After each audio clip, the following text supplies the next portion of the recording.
Tarea del día de hoy es hacer una conciencia de la energía que trabajamos ayer en Purín. En Purín hicimos la energía trabajamos la energía de la Megilá Esther. ¿Qué hicimos? Leímos la Megilá, tomamos los vinos, comimos las arejitas de Amán, hicimos el trabajo que nos correspondía hacer en Megilá Esther. Y esa energía es la que ya hemos aprendido, nos va a proteger todo el año. ¿Qué pasa? Entonces hacemos la lectura en el arameo, como está en el Sefer de Megilá Esther. Pero pues no tenemos conciencia, porque la mayoría no conoce bien el hebreo, entonces pues escuchamos apenas, tomamos la energía. Pero hay muchos secretos en el texto. Entonces hoy con la lectura que vamos a hacer, que es la lectura en el literal, vamos a tomar una energía diferente, que es una energía de mayor conciencia. Vamos a revisar algunos aspectos del Sot, unos ocultos, unos vamos a revelar, otros los vamos a hacer en oculto, pero vamos a trabajar en toda la energía de Miguel Esther. Baruch Hashem. Entonces ya con ese preámbulo vamos a comenzar y vamos a hacer entonces el trabajo pues para que Akadosh Baruj Hu nos dé la bendición que estamos solicitando al cielo. Baruch Hashem. Uno de los grandes secretos. La Torah nos empieza a mostrar aquí la historia de lo que está pasando en el reino de Media y Persia, que se está organizando un banquete, que se organizó una fiesta que duró 180 días. 180 días donde se convocó las 127 provincias. 127 es el código de la Shekinah, de la presencia de Akadosh Baruj Hu. Recuerden que Sara Imenu vivió 127 años, que esto también corresponde a un código de la Torah. Los 127 años de Sara son los 127 años de la Shekinah, o las 127 energías de la Shekinah, la presencia divina, o lo que conocen mucho como Ruach HaKodesh, Espíritu de Dios. Entonces es la energía del Espíritu de Dios sobre la tierra. Y esto corresponde a los tiempos. Vamos a revisar hoy la Megilá como una profecía de los tiempos finales. Sabemos bien que hubo este evento que marcó un conflicto entre los persas y Israel. El deseo de este Amán de destruir a todo Israel, ¿cierto? Y después de esto, que siguió la guerra entre los persas y los griegos.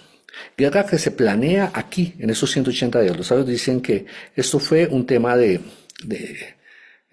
para ocultar. El verdadero propósito de esta reunión, de estos 180 días, fue organizar a todos sus ejércitos y a todas las naciones que estaban bajo el dominio del imperio persa para hacer la guerra contra los griegos, la guerra más importante que ha tenido la humanidad en su época moderna, que muchos hombres estuvieron en esa guerra y fue una gran matanza. Fue una guerra muy cruenta. Cuando tenemos la memoria más cercana de la Primera y Segunda Guerra Mundial, realmente de la última era, la guerra más cruenta fue esta. Pero fue después de esta guerra con Israel, después de ese conflicto con Israel, ¿cierto? Lo cual muchos sabios están diciendo que lo que estamos viviendo hoy es un Gilgul de lo que pasó en aquella época. Primero, Amán quería destruir al pueblo judío, igual que eh, este Atola, Jaime, que quería destruir a todo Israel. ¿Sí? ¿Qué pasó? Murió. Sí, y ahorita está el conflicto, que lo estamos experimentando curiosamente en los días de Purim con su mayor fuerza. ¿Sí? Esto no es casualidad. Esto no es casualidad. No puede ser casualidad. El imperio persa es el imperio que hoy en día es conocido como Irán. Y curiosamente, quien estaba gobernando, porque se dice que el que estaba gobernando a Persia en ese momento no era Hasberos, sino era Amán. O sea, Amán había embrujado, tenía velado la mente del rey Ahasveros, que es el famoso Artajerjes, lo había embrujado, lo había sujetado con sus hechizos y lo tenía dominado. Quien realmente gobernaba era Amán. Por eso el que determina la destrucción del pueblo judío es Amán. Curioso, el pueblo persa hoy en día no está gobernando Persa, ¿sí? Hay una usurpación al trono, lo que estamos experimentando de estos ayatolás, un gobierno islámico que no es el gobierno natural de Persia, no son persas los que gobiernan a Irán, o sea, al imperio persa, son, son usurpadores del trono de la línea islámica. Wow, o sea, si ven la similitud, ¿m? Bueno, ahorita ya cayó este hombre, se han levantado ya varios y ya han caído también en en los ataques de estos días. Eh, y después, pues viene la confrontación gigante con Israel, en el cual ayer estábamos celebrando Purim, hoy estamos celebrando Purim Shushan. ¿Por qué hay 2 días de Purim? Porque uno es Purim cuando se decretó y cuando Israel peleó y venció en las 127 provincias. Pero hoy es Purim Shushan. El 15 del mes de Adar es Purim Shushan, que es la guerra más cruenta que se vivió. ¿Mm? Los sabios dicen, ¿por qué no está decretado que todo Israel celebre Purim Shushan? Porque Israel, en donde estaban en las 127 provincias, tuvieron que pelear en Purim, pero no en Purim Shushan. Solo las almas que estaban en Shushan, capital del reino persa, en antiguo Irán, hoy en día conocido como Irán, fueron las almas que tuvieron que pelear en Shushan.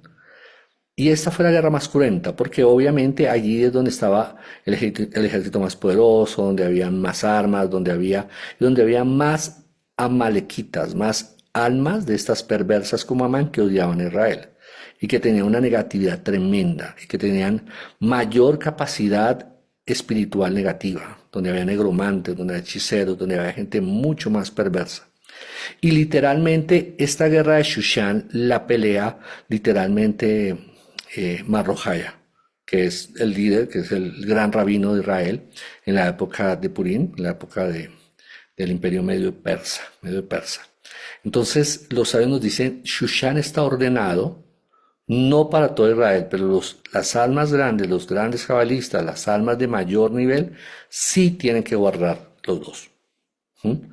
Porque son las almas que están peleando en esferas más elevadas. Para todo Israel es Purim, pero para las almas más elevadas es Purim y Purim Shushan. Toca pelear 2 días. Por eso estamos conectados hoy, porque no hay solo un día de conexión, sino son 2 días de conexión. Y es más cabalista, es más metafísica la guerra en Purim Shushan, porque como les digo, en las otras fueron guerra más guerra, ¿no? O sea, soldados y espadas y escudos. En Purim Shushan, ya lo hemos explicado, había un ejército de muertos, había un ejército de esos hombres animales, había un ejército de hechiceros que con ellos fueron los que tuvo que contender Israel. Y esa guerra sí la lideró Marrojaya y fue a través de los nombres de Akadosh Baruj Hu y el poder de Akadosh Baruj Hu que se revela en la misma Megilá con la cual Israel venció. No era posible que campesinos, artesanos y hombres de manos, que no eran hombres de guerra, hubieran ganado contra ejércitos tremendamente preparados que los duplicaban en número, no los duplicaban miles por uno, o sea, era una cosa desproporcionada. Aquí necesariamente hubo intervención divina que fue activada gracias al trabajo de estos cabalistas y de estos hombres con mayor adhesión, con mayor apego al Eterno, en el cual Akadosh Baruj Hu interviene y trae poder espiritual, trae ángeles y pelean por Israel. Entonces, por eso la Megilá nombra muchos ángeles, como lo habíamos visto ayer, y permanentemente se habla de diferentes fuerzas que son activas. Entonces, esa es una de las partes que tenemos que activar en esta parte. Otra parte que quiero resaltar, que fue la parte que estábamos leyendo, es que, bueno, había una fiesta y luego hubo una fiesta de 7 días. O sea, hay que separar la fiesta de 180 días, fue para programar la guerra contra los griegos. Y luego viene la fiesta de 7 días, que esa fiesta sí era una fiesta, ahí sí era una fiesta para celebrar, porque pues tenían todos sus generales y tenía toda la gente poderosa del imperio medio persa. Entonces lo digo, ahora si hagamos una fiesta, no una fachada, sino una fiesta, disfrutemos. Y entonces aquí nos empieza a describir un montón de cosas, ¿no? Un montón de cosas raras, ¿no? Que todos unos mantos, y entonces unos telares, y entonces unas cortinas, y entonces unos aros de oro, para mostrarnos que la fiesta era de mucha gala.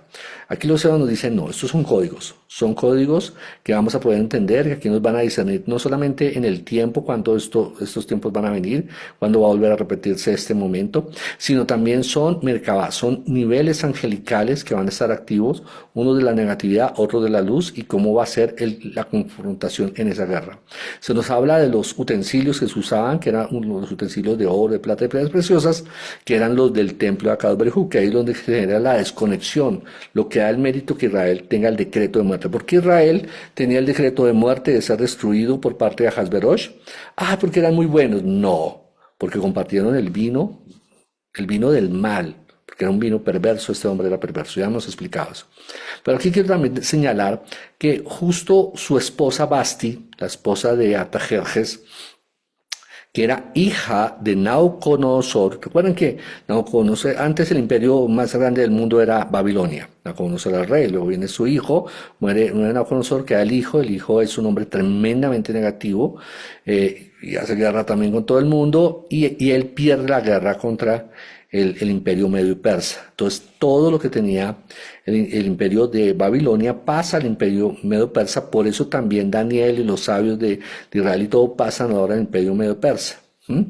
Porque hay un camino aquí que cuando un imperio toma otro, pues toma todo su poder, entre ellos sus sabios, el oro, la plata. El imperio de Babilonia había conquistado a Jerusalén y había robado pues los artículos del templo. Cuando el imperio medio persa toma a Babilonia, roba los utensilios. Y estos son los utensilios que van a aparecer aquí. Pero pasa algo también muy curioso, y es que la reina Basti también es tomada por el rey Artajerjes como esposa, ¿sí? Como parte del botín. La hija del rey de Babilonia tomada como parte del botín. Era una mujer hermosísima. Y era una mujer fuerte, una mujer de un talante muy, muy, muy fuerte. Y esta mujer dice, Alberos, ¿vas a hacer una fiesta? Listo, hazla. Yo también hago una fiesta con mujeres, ¿cierto? Y aquí pasa un evento muy curioso. Y es que ella hace una fiesta, y no quiere compartir con su esposo. Y su esposo esto le molesta, ¿no? Porque ella era una mujer muy bella, y una mujer muy sabia. Y él quería que estuviera, pues, honrando al rey, ¿no? Porque parte del honor de un hombre es su esposa. Entonces, él quería mostrar a su esposa, en un momento la manda a llamar, vamos a leerlo ahorita, la manda a llamar, ese mandar a llamar y mostrarla, dice la Gemara, que era que tenía que presentarse desnuda para que todo el mundo viera su desnudez y viera lo bella que es. Y el poder como, mira, tengo la mujer más linda del mundo con el mejor cuerpo. Y dijo, no, ella desobedeció y dijo, no, yo tengo la fiesta con mis amigas, tengo la fiesta aquí, que tengo una fiesta, y entonces no quiero besarte, y se rebeló. Esto hace que el rey Ahasveros ordene destituirla, posteriormente matarla, y luego nombrar una nueva reina, que es donde aparece Esther. El secreto que está detrás de este evento es que este es un Gilgul, es un repetir del evento de Adán Arishon, que tuvo una primera esposa que estaba a su nivel, que era también reina, que estaba en su nivel, y entonces esta reina, que era la famosa Lamed Lamed, era su esposa, pero en un momento, cuando fue llamada, no quiso atender y se rebeló contra él. Y entonces fue destituida como reina, y entonces vino otra que tomó su lugar, que es Eva. Entonces aquí vamos a aprender que la historia de Ahasverosh con Basti es la historia de Adán con Lamed Lamed, y posteriormente la historia de Ahasverosh con Adasa o con Esther es la historia de Adán con Eva. Bueno, entonces ahí hay un secreto bien importante. Y se nos señala aquí por los sabios que al final de los tiempos la mujer se iba a sublevar. Digo se iba porque esto ya pasó. Hace años, cuando se enseñaba esto en Purín, todo el mundo decía, esto nunca va a pasar, las mujeres que se van a sublevar, que van a rebelarse mundialmente contra los hombres y van a decidir no volver a obedecer a los hombres y todo. No tenemos que profundizar mucho eso, pero eso es algo que hacía parte de las señales de que vienen tiempos de cambio y de transformación en el mundo. Y los sabios de antaño decían, cuando esto suceda, cuando Basti se levante, el espíritu de Lamed diga, no quiero más sujetarse al hombre, se van a levantar las Hadasas, se van a levantar las Esther, que reparen el daño que generó Lamed, el jardín del paraíso, y Basti en la tierra. Mucho. Miren, alguna vez hablaba con alguien y decía, no, los hombres tenemos que hacer algo, mire todo, las mujeres están haciendo, ya los hombres no pueden invitar, no pueden halagar a una mujer porque puede ser cárcel, el hombre no está haciendo nada, debería hacer el hombre algo. Yo le dije, no, El hombre no debe hacer nada. ¿Cómo no va a hacer nada? Hay hombres que están yendo a parar a la cárcel por injurias de una mujer, porque se está dando mucho poder y eso no puede pasar. No, el hombre no va a hacer nada. Porque quien debe pararse a reparar el daño que hizo Basti es Esther. Y quien se va a levantar a defender a los hombres en esta generación son las mismas mujeres, pero no con espíritu de Bastet ni de Lamed, sino con el espíritu de Adasa, con el espíritu de Eva, de Javá, con un espíritu de amor, entendiendo que la mujer sí es de un gran nivel, no es un ser inferior, no es todo lo contrario. En toda la Gemara, todos los sabios y toda la Torah exalta a la mujer en un nivel superior al hombre. Pero, como aquel en el reino de los cielos que es grande sirve al pequeño. ¿Por qué la mujer sirve al hombre? No porque es inferior, es porque es superior. Como el hombre que es grande y que es noble sirve al pequeño. Así está ordenado en la Torah. ¿Sí? No, los reyes en la Torá, en la Biblia, no son como los de ahora que se sentaban a gobernar. La mayoría de guerras que David peleó, las peleó solo David. Muchas veces David decía, vienen 1000 hombres, yo los atiendo, ustedes quédense ahí sentados. ¿Cierto? Él era el que iba adelante de la batalla y el que servía la comida a sus siervos. ¿Cierto? Esto hoy en día no se pues un rey es para que lo sirvan, para que le pongan un banquete. No, así no era en la Torá. En la Torá los hombres sobre más grande eran, más servían a los demás. Y lo que determina la grandeza de un hombre es a cuántas personas le sirves. Eso es la grandeza de un hombre. Entonces, cuando aplicas esto a que la mujer sirve al hombre, ¿qué te está diciendo la Torá? Que la mujer es mayor que el hombre, es muy obvio. Pero el hombre, entendiendo que la mujer es superior, la tiene que honrar. Si se dan cuenta por qué no puede ser el hombre el que se levante a defender su posición, sino debe ser la misma mujer la que debe corregir. Y por eso es el espíritu de Esther hoy en día, y se están dando cuenta que hay mujeres que se están levantando y dicen, oiga, no, aquí hay una injusticia, oiga, no, las mujeres aquí no están tomando buenas decisiones, oiga, no, eso que se está haciendo no está bien porque yo tengo hijos, porque yo tengo un papá, porque yo tengo un esposo, y no quiero que sea tratado así por las mujeres y que haya esa desigualdad, que por proteger algo realmente lo que hacen es generar más daño. Entonces, ¿quién tiene que defenderlo? Las mujeres, las mujeres. Y esto es algo que está profetizado aquí desde hace mucho tiempo. Entonces vamos a seguir con la lectura y vamos a encontrar más cosas allí. Aquí ya miramos que ese corresponde al decreto que Akadosh Baruj Hu decretó sobre Java. Cuando Adán y Java pecan, cometen el error en el jardín del Edén, hay una maldición para el hombre y unas maldiciones para la mujer. ¿Y cuál es la maldición de la mujer? Que el hombre la sujetará con violencia, que la va a mancillar, que la va a tratar de forma dura. ¿Cierto? ¿Para qué? Para generar una corrección. Ya aprendemos que comenzó el dolor de la mujer en su mes. Cada mes tiene un momento donde viene un sangrado y le genera un dolor. Ese dolor es tan grande en la mujer en la medida que es rebelde con su papá cuando es joven y con su esposo cuando es mayor.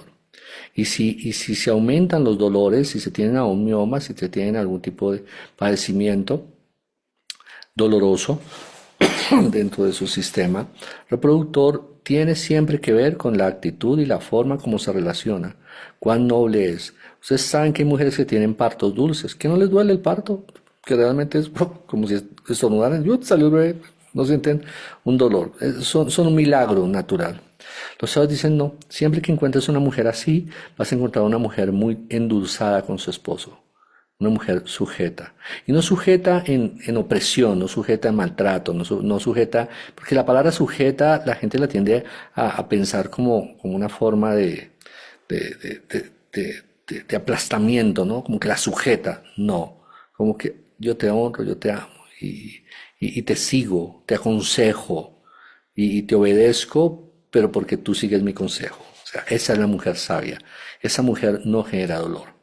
Y no genera dolor para conseguir pareja, y no genera dolor para tener hijos, y no genera dolor en su relación con su esposo.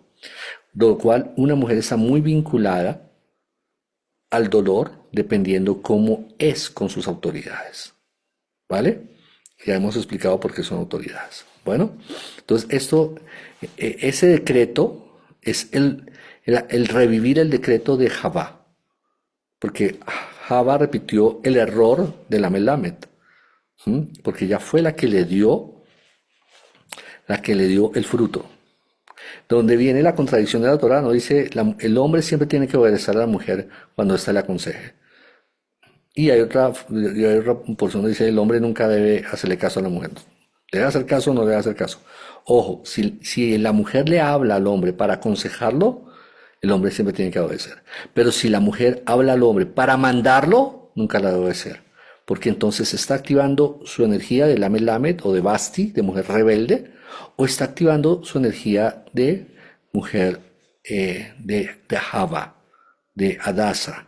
Lo que hace Adasa, lo que hace a Esther es corregir el daño que había hecho Basti. Está corrigiendo a las mujeres y salvando a los hombres. ¿Sí? Es una cosa, es curioso, ¿no? Entendemos que el hombre es el héroe y salva a la mujer, salva a la princesa. En la cábala entendemos que no es así. El que está en el castillo encerrado con un dragón es el hombre y la heroína que viene a salvarlo es la mujer. Es curioso, así es como realmente funciona. El hombre viene con mucho karma y la mujer viene a ayudarlo a cargar ese karma y a sacarlo de ese karma. Ese es el trabajo de la mujer. Baruch Hashem. Y hay muchos que dicen, no, yo no tengo por qué sufrir al hombre. Vas a sufrir igual, vas a sufrir. Porque la mujer es a lo que vino, ¿sí? Si no, no hubiera encarnado, no hubiera nacido. Y no lo digo de forma negativa, sino que es su trabajo. Y puede decidir no hacerlo. Puede decidir, muchas mujeres deciden, no, se quedan solas. Pero hay un vacío siempre en su alma, un vacío muy fuerte. Sí, y se van, y se van, y se van de llevar muy bien, porque una mujer sin pareja le va bien, le va bien. Porque la mujer tiene su karma, su sufrimiento de un hombre. Cuando una mujer decide no tener hombre, no tiene mayor sufrimiento. Se le habla el sufrimiento de los sobrinos, la hermana, el cuñado, ¿sí? Esos son los estreses de ella. Que a la final no la afectan de forma directa, pero siempre tiene un vacío en su corazón. ¿No? A no ser que haga una obra social o un trabajo espiritual, de lo contrario va a generar un vacío muy fuerte. Hablar quién era realmente Esther Amalcá. Ya sabemos que el nombre original de Esther era Adasa. Adasa se disfrazó de persa para ir a hacer el trabajo de salvar a Israel. Por lo cual nosotros nos disfrazamos también en el sentido de tenemos unos enemigos que vienen a buscarnos y vienen a destruirnos. Y disfrazarnos nos ayuda muchísimo porque no nos encuentra el mal. Ya explicábamos ayer que cuando nos disfrazamos en Purim, lo que estamos es poniendo un disfraz a nuestra alma para que el mal no nos encuentre, por lo cual ya siempre que estos hechiceros y estos brujos y la gente que hace maldad, siempre pone fotos y pone nombres para jalar al alma de la persona y hacer los hechizos. Cuando tú celebras Purim y te disfrazas en Purim, quedas protegido. ¿Mm? Y cuando van estos hechiceros y esta gente mala a buscarte, no te encuentran. Y va el demonio allá con la foto a buscar y espiritualmente te ven con otro disfraz y no te encuentran. Es una protección. Es curioso porque lo que estamos viendo en esta guerra que estamos ahorita sufriendo en Israel es que es un conflicto muy tecnológico, ¿cierto? Hubo un dato que sorprendió a muchos, es que obviamente hubo la baja de muchos, de cientos de operativos del régimen de los ayatolás que tenían como propósito destruir Israel y las cabezas fueron totalmente cortadas. Y muchos se preguntaron cómo hizo Israel para hacerlo de una forma tan quirúrgica, donde los encontraron donde estaban y ahí les cayó un misil. Y se dieron cuenta que utilizaron chips y instrumentos que plantaron en el estómago y en los dientes, a través de cirugías y a través de intervenciones odontológicas, que ellos iban al odontólogo a hacer sus tratamientos y les implantaban chip para espiarlos. Y ahora que llegó el momento de atacarlos, los atacaron de esa forma. Por eso llegaron de una forma tan quirúrgica.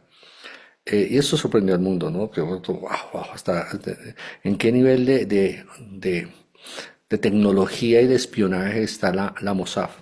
Israel siempre, desde que comenzamos la historia de Israel en Egipto, ¿cómo llamó Yosa a sus hermanos? Espías, porque él vio lo que iban a hacer más adelante cuando fueron enviados espías a, a Canaán, a las murallas de Jericó a espiar a Canaán, ¿cierto? ¿Por qué? Porque Israel siempre ha tenido esta característica de poderse esconder. Aquí tenemos que profundizar un aspecto de Adasa. Adasa y Marrojaya eran pareja. Uno puede decir, no, no, no, aquí dice que era la sobrina. Sí, era la sobrina. La mayoría de patriarcas se casaron con sus sobrinas. Miren la Torá. ¿Mm? Y en esta época era muy común el matrimonio entre tío y sobrina. Sí, era muy común, hoy ya no es tanto, aunque algunas comunidades aún mantienen esta forma, pero hoy en día ya no es tanto. Pero en la antigüedad sí era muy, muy, muy, muy común. Hasta la época del Segundo Templo era muy común. ¿Por qué? Porque así fueron los patriarcas. Entonces, esto no es algo anormal. Y literalmente lo que nos enseñan los grandes cabalistas es que esta mujer tenía, pues era su esposo, sino simplemente cuando pasaron y la recogieron, era su prometido. Se habían casado, pero no habían consumado el vínculo, o sea, no habían tenido intimidad. Cuando fue quitada ella teniendo ya su esposo, teniendo una alma hermana que era Marrojaya, el gran rabino de Israel. Entonces uno puede decir cómo ella, que era una gran alma, muy elevado, cómo pudo estar con Ahasverosh, y sabemos, un texto nos va a enseñar más adelante, que era la esposa preferida, porque era la que más suplía sus gustos exóticos sexuales. Uno puede decir, pero si esa mujer era tan elevada, ¿cómo podía para complacer a un hombre tan depravado? Y entonces aquí vienen los cabalistas y nos enseñan que ella había podido crear un demonio que se llamaba Mukh.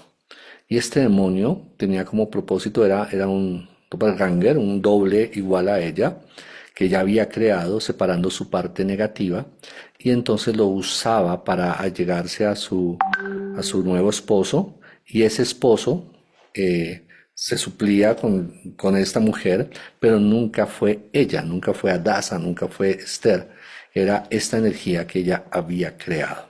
¿M? Que ella había separado de ella su parte negativa y había hecho esto. Y aquí viene un código que dice que se prepararon y se prepararon con unos meses de perfumes y unos meses de depilaciones de mujeres. Los sabios dicen, en estos pasajes hay un código de cómo se separa. Ella sabiendo estas cosas, pero la separación. Sí, claro, la tumba de Esther y de Mordejai están en la misma habitación como esposo y esposa en Irán, porque ellos vivieron en Irán, en Persia, ¿cierto? En Irán, en Persia. Y muchos dicen, pero no, la esposa de Esther fue el rey Artajerjes o Artajerjes. No, ella encontró por el nivel de cábala profunda que tenía, separar su cuerpo, la negatividad de la santidad. Y Esther, Hadassah era la parte positiva, o mejor, Esther es la parte negativa, la parte persa, y Hadassah era la parte oculta, pero la parte santa, la parte que nunca se contaminó y que siempre fue fiel a su esposa, aun cuando nunca se volvieron a ver. Ellos desde que fueron separados, nunca, hasta el día que murieron, nunca más se volvieron a ver, porque las esposas del rey no las veía nadie. Por eso cuando la manda a llamar a Basti todo era un evento porque nadie las veía. Estaban allá en habitaciones y en un lugar del palacio, en ese famoso Sarén, donde nadie tenía acceso a ellas. ¿Sí? Entonces hay un código de cómo se separan las almas y cómo se crean estas energías opuestas que deben ser usadas al final de los tiempos para salvar a los hijos de Israel. Porque la opresión y la persecución que va a haber mucha persecución y va a ser muy férrea. Y entonces Adasa también podía disfrazarse, o sea, también tomó este aspecto de persa, que pasó lo mismo que con Joseph. ¿Se acuerdan que Joseph dice la hermana que él gritó, yo soy Joseph, y todos dijeron, ay, no eres egipcio, eres nuestro hermano. ¿Cómo no lo podían ver? No sé si a ustedes les ha pasado que dejan de ver a su hermano por 6 meses, un año, y no dicen, ay, no te conocí. Pueden pasar 10 años, 20 años, y lo ven y saben que es su hermano. ¿Mm? ¿Por qué ellos no lo reconocían? Porque tenía un velo. Porque ellos tenían un disfraz, pero este disfraz era metafísico. Ellos podían, que la persona, no importa que los acabara de ver, el ver el día anterior, los veía y no los reconocía. ¿Cierto? La gente se pregunta, ¿por qué Israel es tan bueno, tan bueno, tan bueno en el espionaje, porque son los espías de los espías, porque pueden mantener este blindaje cuando muchos otros espías de muchas naciones los cogen muy rápidamente, los judíos no, porque la capacidad que tiene la Mossad y la cábala que tienen los rabinos de la Mossad es muy elevada y pueden ocultar a una persona a un nivel total, donde así lo vea el papá y la mamá no lo reconocen. ¿Mm? Porque pueden poner esos mantos, pueden poner esos disfraces. Y esa tecnología está disponible en este libro, en el libro de Esther. Hay un dato no pequeño que pasó recientemente, es la muerte de unos espías de la Mossad en Corea del Norte. Eso va a tener una implicación muy grave, muy grave. Y este gobernante de Corea habló cosas muy duras contra Israel. Y ahora que hay el conflicto de Israel y Estados Unidos con Irán, también está mediando, o mediando no, está intercediendo por Irán y amenazando a Estados Unidos y a Israel. Y sí va a haber un problema con él. ¿Mm? Sí va a haber un problema con él. No es casualidad lo que pasó allá. Y la negatividad que existe hoy, que gobierna el país de Corea del Norte, es muy fuerte. Pero va a haber una intervención. O sea, de ahí va a salir un mal muy grande, va a hacer daño. Pero también va a haber un juicio muy fuerte sobre él. También por eso pasó lo que pasó. Y no fue casualidad que pudieron descubrir a esos agentes del Mossad que estaban espiando allá, no porque ay, vamos a espiar allá, a ver qué hacemos, sino porque hay unos planes que este señor tiene que son muy terribles. Y ellos estaban develando lo que él tiene planeado. Y eso va a salir muy pronto. Entonces, todo este juego, mira todo lo que tiene que ver Purín con eso. Purín es una cosa impresionante. Bueno, perdón, Cata había levantado la mano y creo que Mirencita, no sé, perdónenme, es que yo me emociono y empiezo